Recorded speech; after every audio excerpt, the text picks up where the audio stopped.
देहरादून के दून विश्वविद्यालय में आज राष्ट्रीय होम्योपैथिक सम्मेलन होम्योकॉन 2023 का शुभारंभ किया गया। सम्मेलन का शुभारंभ मुख्यमंत्री पुष्कर सिंह धामी ने किया। इस अवसर पर मुख्यमंत्री ने होम्योपैथिक पर बनी डॉक्यूमेंट्री को लॉन्च किया। होम्योपैथी के क्षेत्र में सराहनीय कार्य करने वाले चिकित्सकों को मुख्यमंत्री ने इस अवसर पर सम्मानित भी किया।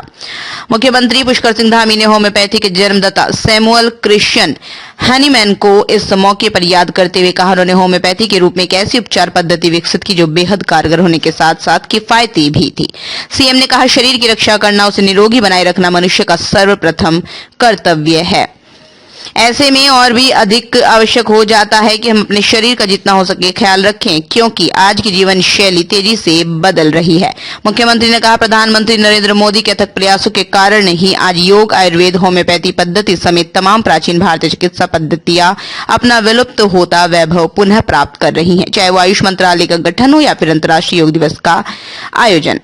राज्य सरकार प्रदेश में आयुष चिकित्सा को मुख्य धारा में लाने के लिए प्रयासरत है। मुख्यमंत्री ने कहा, विश्व स्वास्थ्य संगठन द्वारा होम्योपैथी को विश्व की दूसरी सबसे बड़ी प्रचलित चिकित्सा पद्धति माना गया है। हम सभी ने कोरोना काल में होम्योपैथी की दवाइयों सहित पारंपरिक चिकित्सा के महत्व को बहुत करीब से देखा है, जिसके बाद होम्योपैथी की विश्व भर में स्वीकार्यता बढ़ी है।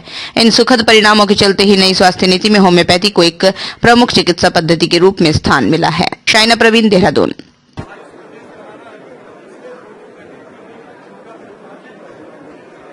आज होम्योकॉन 2023 यहाँ पर आयोजित हुआ। इसमें हमारे बहुत सारे होम्योपैथी से जुड़े हुए, चिकित्सा क्षेत्र में जुड़े हुए अनेकों विशेषज्ञों ने और इस क्षेत्र में काम करने वाले लोगों ने भाग लिया है।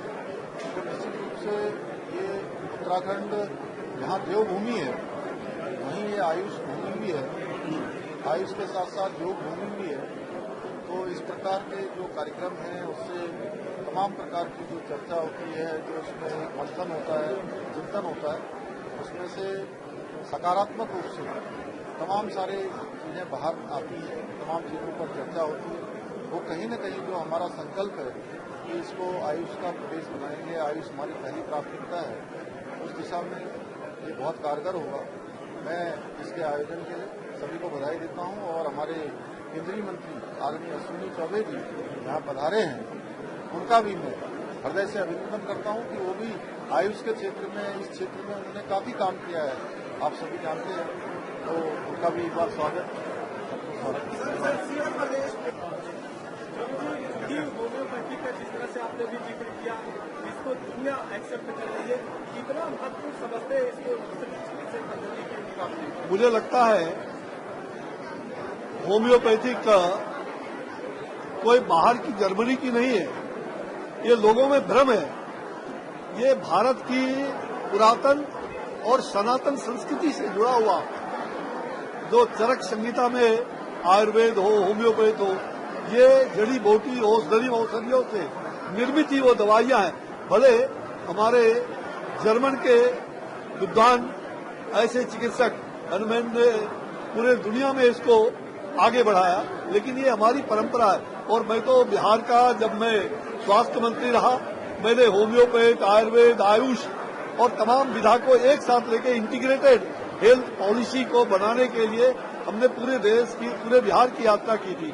और आज मेरे भारत सरकार में मैंने स्वास्थ्य मंत्रालय का भी जिम्मेवारी हमारी छोटी सी थी।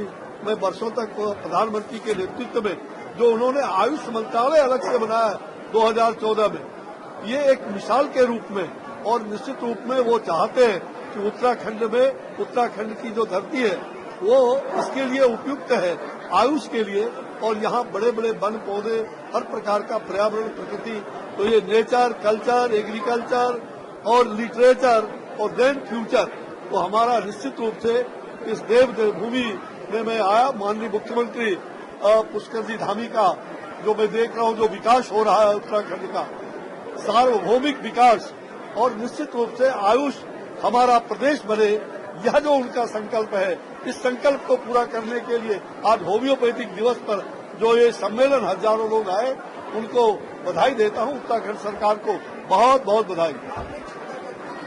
फिलहाल की खबरों में बस इतना ही। बाकी खबरों के लिए देखते रहिए नई आवाज न्यूज चैनल।